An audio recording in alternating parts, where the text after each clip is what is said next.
Hello, good morning to everyone. Today we are going to learn about microprocessor subject, right? કે જે third સેમેસ્ટરમાં આપણે કહીએ તમને લોકોને જે હાર્ડ લાગે છે, રાઈટ?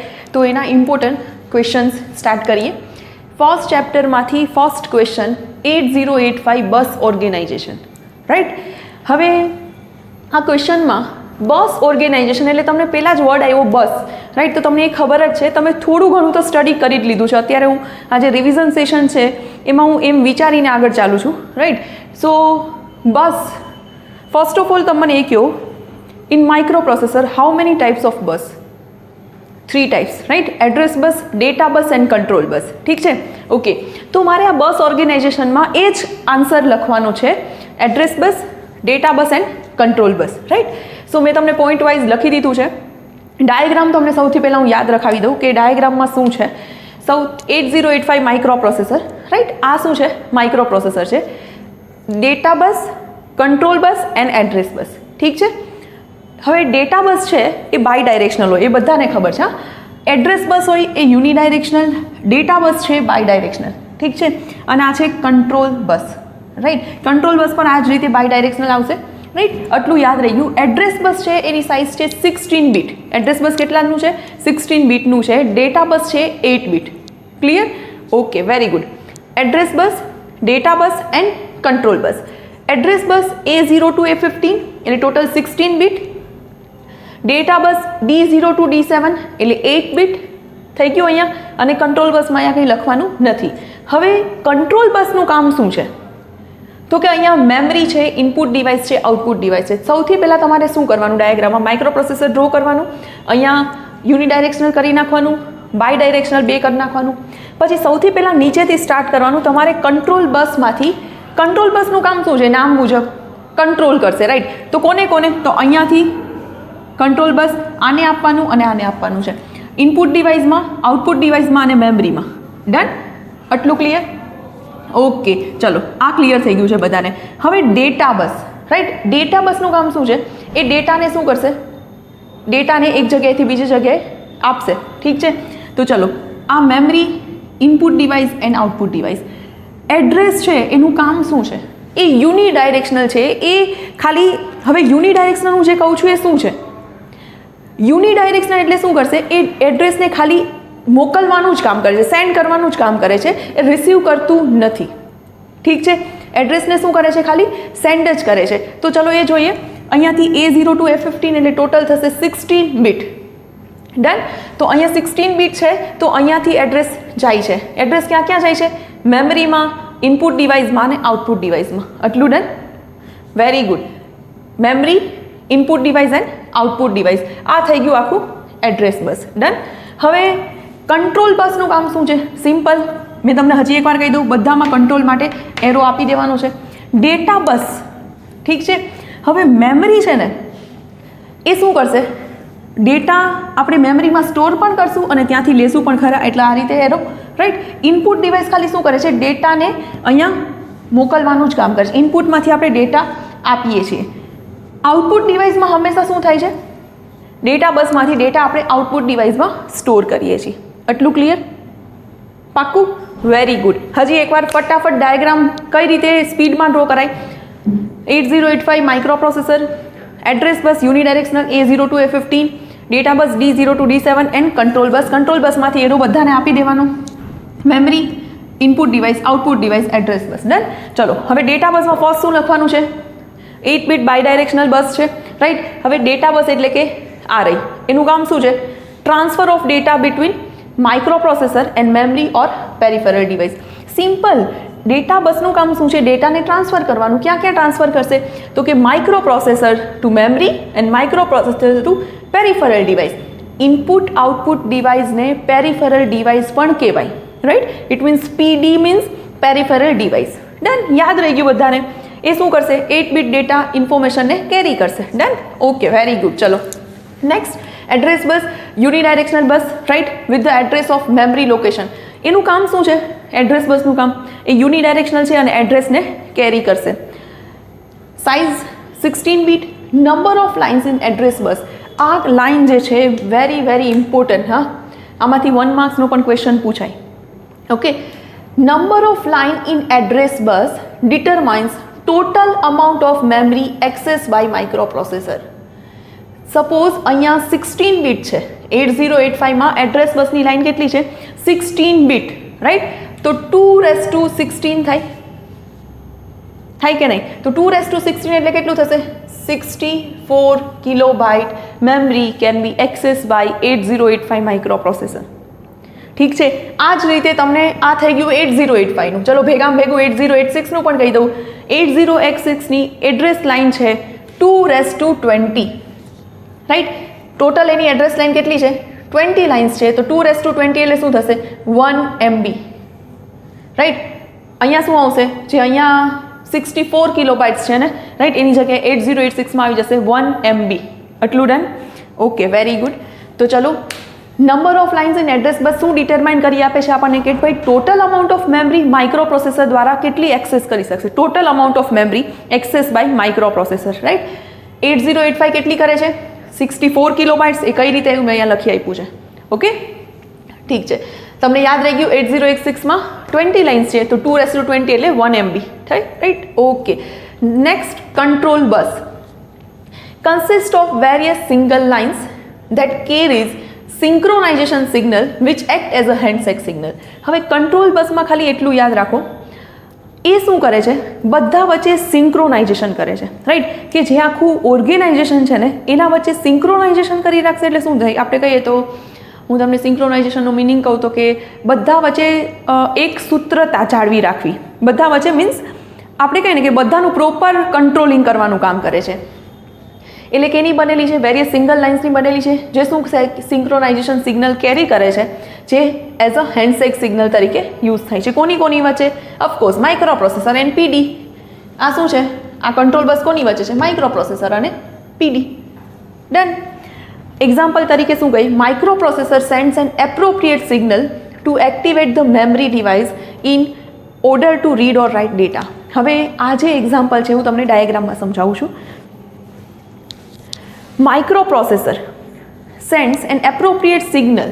માઇક્રોપ્રોસેસર અહીંયાથી એપ્રોપ્રિએટ સિગ્નલ સેન્ડ કરે છે મેમરીમાં કે ઇનપુટ ડિવાઇસમાં ને આઉટપુટ ડિવાઇસમાં. અહીંયાથી એ સિગ્નલ સેન્ડ કરશે કે ભાઈ મેમરીને તમારે રીડ કરવી છે કે મેમરીને રાઇટ કરવી છે, રાઈટ? તો આ કામ કોનું છે?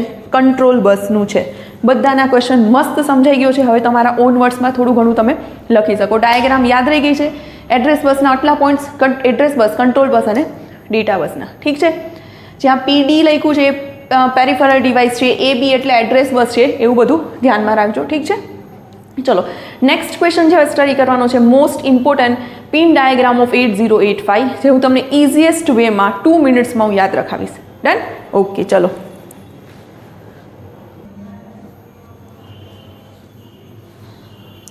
ચલો, મોસ્ટ ઇમ્પોર્ટન્ટ ક્વેશ્ચન જે પૂછાય છે દર વખતે, પિન ડાયાગ્રામ, ઠીક છે? હવે હું તમને પિન ડાયાગ્રામ ડ્રો કરતા જ કઈ રીતે સ્પીડમાં ડ્રો કરવાની અને યાદ રાખવાની એની ટ્રીક કહું છું, ઠીક છે? તો ચલો કરીએ. Pin diagram of 8085 microprocessor. તો સૌથી પહેલાં તમારે શું યાદ રાખવાનું છે? તો કે battery, right? Sorry, VSS and VCC. સૌથી પહેલાં તમારે એ યાદ રાખવાનું છે. અહીંયા VSS એન્ડ ધેન VCC, ઠીક છે? ઓકે. હવે 12 નંબરથી કયા નંબરે? પેલા VSS VCC લખાઈ ગયું બંને કોર્નર પર 2040. પછી 12 તો યાદ રહે ને, 12 6 એવું યાદ રાખવાનું છે થોડું. તો 12 પર અહીંયા મેં હવે ઇરેઝ કરું છું. આ 12થી AD0થી સ્ટાર્ટ કરવાનું.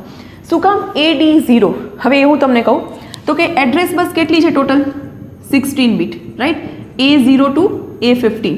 અને ડેટા બસ કેટલી છે? D0 to D7. હવે આ બંનેને હું કમ્બાઈન કરું તો AD0 to AD7 થશે, રાઈટ? AD0 to AD7.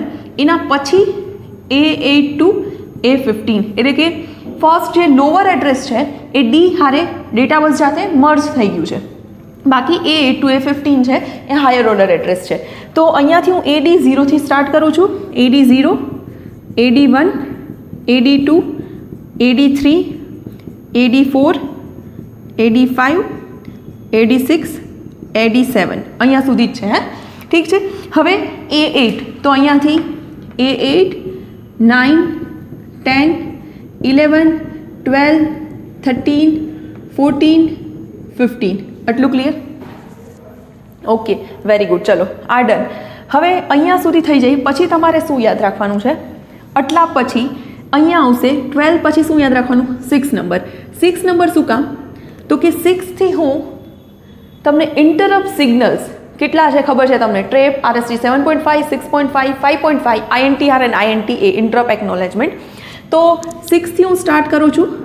સૌથી પહેલું trap, RST 7.5, RST 6.5, RST 5.5, INTR અને INT ઇન્ટરપ્ટ એકનોલેજમેન્ટ. ઠીક છે? આટલું ડન? ઓકે. હવે તમારી જે બુકમાં ડાયાગ્રામ આપી છે રાઈટ, એમાં અહીંયા બ્લોક કરેલા છે, તો તમે લોકો ખાલી બ્લોક નહીં કરો અને આ રીતે જ ડેશ ડેશ ડેશ કરશો તો પણ ચાલશે. એમાં આવી રીતે તમને સ્ક્વેર બ્રેકેટ કરેલા જેવું છે. ઠીક છે? ઓકે, ચલો આટલું યાદ રહી ગયું બધાને. અગેન ફટાફટ રિપીટ. પેલું VSS VCC ફટાફટ 12 નંબર યાદ રાખવાના. બધું એડ્રેસ બસ ડેટા બસ લખાઈ ગયું. ચલો નાવ 6 નંબરથી trap 6.5, 5.5, 7.5, 6.5, 5.5, INTR INTA done. Okay, તો ચલો હવે આ સાઈડથી આ સાઈડ આવ્યા હતા, હવે પાછા જમ્પ કરીને પેલી સાઈડ જતા રહીએ. હવે શું યાદ રાખવાનું? Status signal S0 3 blank S1. હજી એકવાર રિપીટ કરું છું. S0 3 blank S1. અહીંયા લખવાનું છે રીડ રાઇટ ALE. શું લખવાનું છે? Read write ALE. અને હજી એક સિગ્નલ આવશે IOM બાર. કઈ રીતે યાદ રાખ્યું? S0 3 બ્લેન્ક બધાને આ જ રીતે કમ્પલસરી યાદ રાખવાનું છે. S0 3 blank S1. મારી સાથે S0 3 blank S1 read write ALE IOM બાર. ડન. હવે પાછા આ સાઈડ આવી જઈએ. ડન. તો સૌથી પહેલાં અહીંયા તો X1 X2 લખી જ નાખવાના. ઠીક છે? હવે એક વસ્તુ બાકી રહી છે. આ સાઈડ જ હું લખું છું HOLD HLDA રાઈટ. તો એ ક્યાં લખું છું જોજો, અહીંયા 4 ઉપર HOLD HLDA. મેં શું કર્યું? આ સ્ટેટસ સિગ્નલ લખાઈ ગયું. X1 X2 તો તમારે પહેલાં જ લખી નાખવાના, બહુ ઇઝી છે એટલા માટે. હવે 3 ઉપર કંઈ નથી લખવાનું, યાદ રાખજો. HOLD અને HLDA રાઈટ. O વાળું જ પહેલાં HOLD HLDA. આ સાઈડનું બધું થઈ ગયું છે. તમે કહેશો 3 બાકી છે, એ હું યાદ રખાવું છું તમને હમણાં. હવે આપણે આવી જઈએ આ સાઈડ, સામેની સાઈડ. તો HOLD HLDA જેવું જ બીજું છે SOD SID રાઈટ. તો એ આવશે SOD અને SID. ડન? ઠીક છે? ઓકે. હવે એક બીજી વસ્તુ, આટલું લખાઈ ગયા પછી તમારે માય મિસ્ટેક, અહીંયા SOD SID sorry SOD SID, અહીંયા આવશે HOLD HLDA રાઈટ. ચલો જોજો ઉતાવળમાં મિસ્ટેક ન થાય એને. શું કર્યું મેં? આપણે ક્યાં પહોંચ્યા હતા? અગેન ચલો હું રિપીટ જ કરું છું, મિસ્ટેક થઈ તો તમને વાંધો ના આવે એટલા માટે. અહીંયા 12 આખું લખાઈ ગયું. S0 3 બ્લેન્ક S1 IOM બાર. આટલું ડન. X1 X2 લખાઈ ગયા. હવે આ સાઈડ શું આવશે? હંમેશા અહીંયા ટ્રેપ RST 7.5, 6.5, 5.5, INTR INTA એ લખાઈ ગયા. પછી સિરિયલ આઉટપુટ ડેટા અને સિરિયલ ઇનપુટ ડેટા. 3 ઉપર કંઈ નથી લખવાનું. SOD SID પેલા O વાળું આવશે. ડન. એની સામે જ અહીંયા જ હોલ્ડ અને HLDA આટલું લખાઈ ગયા. પછી અહીંયા તમારે 3 અને 36 યાદ રાખવાના છે. 3 એન્ડ 36 યાદ રહે. 3 36 અહીંયા આવશે રીસેટ આઉટ, અહીંયા આવશે રીસેટ ઇન. આટલું લખતા આવડે કે ના આવડે? બધા જોજો હા. Done. Reset out reset in bar. આટલું લખાઈ ગયું. હવે આપણે બે જ વસ્તુની જરૂર છે, એક તો ક્લોક આઉટ અને રેડી સિગ્નલ રાઈટ. તો કોઈ પણ આપણે કહીએ ને કે ભાઈ કોઈ પણ આપણે શું પરફોર્મ કરીએ છીએ, મારી પાસે યસ કોઈ પણ ડેટા ટ્રાન્સફર કરી કે કોઈ પણ વખતે એડ્રેસને એક જગ્યાએથી બીજી જગ્યાએ સેન્ડ કરવા માટે તમારે ક્લોકની જરૂર તો પડે જ રાઈટ. તમે ટાઈમિંગ ડાયાગ્રામમાં જોયેલું હશે રાઈટ. સૌથી પહેલાં ક્લોક તો આવે જ છે. તો અહીંયા હું શું લખું છું? Clock out. શું લખું છું? Clock out. અને લાસ્ટમાં આખી પિનને હવે હું કરું છું રેડી. ડન. એકવાર જોઈ લો ફટાફટ બધા ડાયાગ્રામ. અને ક્યાં ક્યાં આઈએનટી એમાં એક બાર આવશે, બાકી ક્યાંય, અને રિસેટ ઇનમાં જે મેં કરેલો છે તમે જોઈ શકો છો, આઈઓ એમ બારમાં રીડ રાઇટમાં. ડન. ફટાફટ એકવાર કઈ રીતે રિવાઇઝ કરવાનું જોજો. સૌથી પહેલાં VSS VCC ફટાફટ 2 મિનિટ્સમાં બધાને થઈ જશે. અને તમારે બધાએ મને જે આ વિડીયો જોવે ને એને મને મેસેજ કરવાનો છે કે હા અમે 2 મિનિટ્સમાં તમારે સ્ટોપ વોચ સેટ કરી દેવાની છે અને 2 મિનિટ્સમાં વિધાઉટ એની મિસ્ટેક તમે ડાયાગ્રામમાં કરેલી છે એવો મને મેસેજ આવી જવો જોઈએ. રાઈટ. ચલો, VSS VCC done. X1 X2 કયા નંબર ઉપર જવાનું? 12. AD0 to AD7, A8 to A15 done. આ સાઈડથી આ સાઈડ 12 ઉપર હતા, હવે 6 ઉપર. ટ્રેપ RSV 7.5, 6.5, 5.5, INTR, INTA બાર. ચલો પાછા આ side S0 3 blank S1 read write ALE IOM બાર ડન. પાછા આ સાઈડ અહીંયા SOD SID 3 છોડવાનું છે. શું કામ? એ મેં તમને યાદ રખાવ્યું છે. 3 ઉપર રિસેટ આઉટ તો 36 ઉપર રિસેટ ઇન. ડન. થઈ ગયું. અહીંયા HOAD HLDA, અહીંયા HOAD HLDA, અહીંયા ક્લોક આઉટ અને રેડી. લાસ્ટમાં રેડી આવશે. ડન. Very good. ચલો નેક્સ્ટ ક્વેશ્ચન જોઈએ. Flag register.